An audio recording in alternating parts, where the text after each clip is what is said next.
Right, so I was intending to come down here this morning. Weather said that it was going to be raining, and it's lovely outside, so I'll try and take advantage of being alone in the 50-metre range before people come along.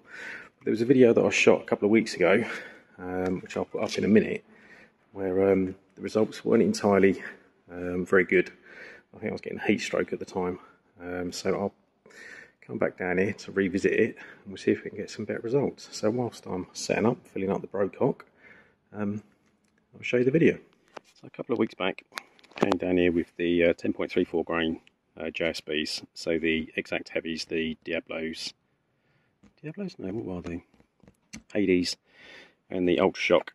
It does go to show that obviously the Diablos are a lot more accurate than the ones with the funny head shapes, despite all being the same weight.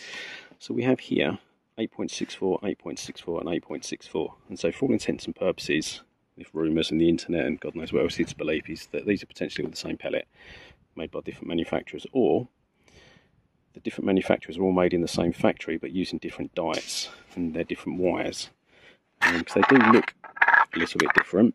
Again, the H&N, I don't know what they put on their pellets, but they look really dull compared to the BSA, and the Viroc are somewhere in the middle.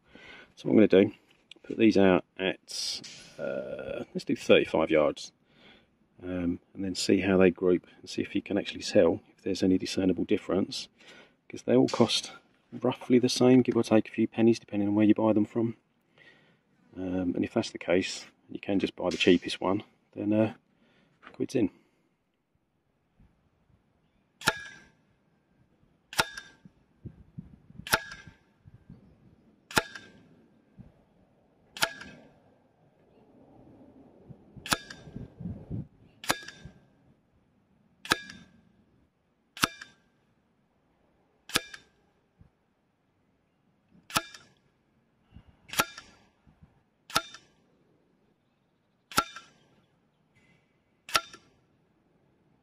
Really idea what the conclusion is on that one then, other than yeah, maybe they are three different pellets, but yeah. Right, so I don't know what was going on there, but the results weren't particularly very good. So what I'm going to do, I'm going to repeat it. I'm going to do it in the indoor range, just purely because I can, but I've also subsequently got some Acupel FT.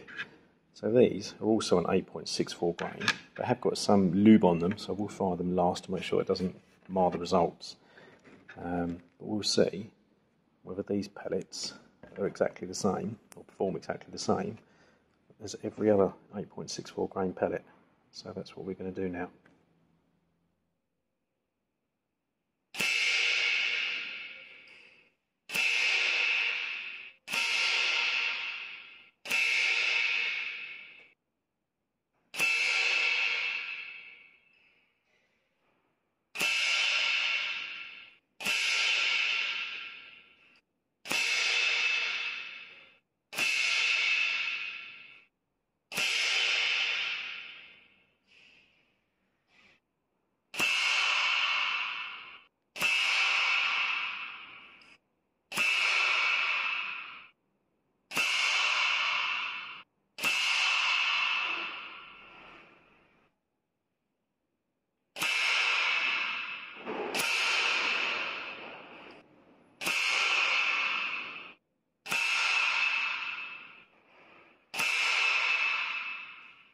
Right, so slightly different results to what I got outside.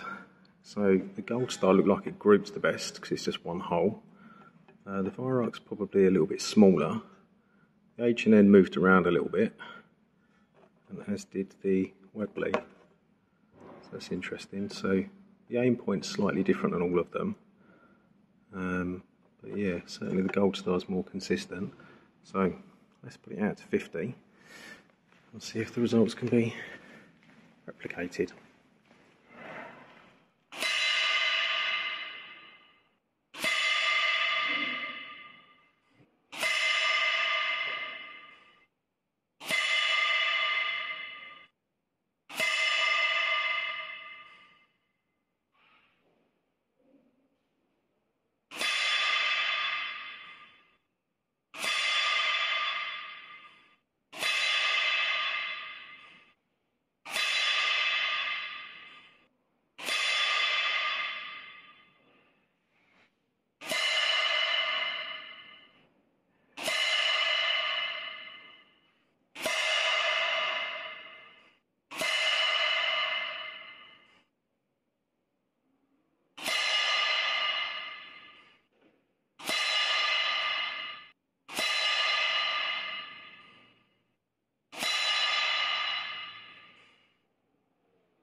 Right, so all in all, not too bad. So let's get them back on the bench and we'll have a look at them.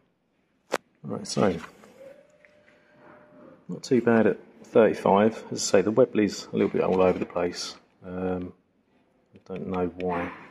The H&M moved around a little bit, but they certainly grouped anyway. At 50, I'll have to look back. Did I shoot 4 shots there? I think I did. I don't know why.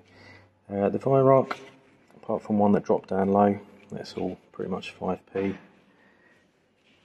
H&N did better, and the Webley, all within the splatterburst, but again moved around a little bit. So, is there a difference between all 8.64 pellets? Probably, actually, depending on the lead makeup. So yeah, I think they're all the same head sizes. So read into that what you will. But all in all, yeah, doesn't really matter which one you buy. You'll all have fun and you'll all hit something. So yeah, 8.64, all the same.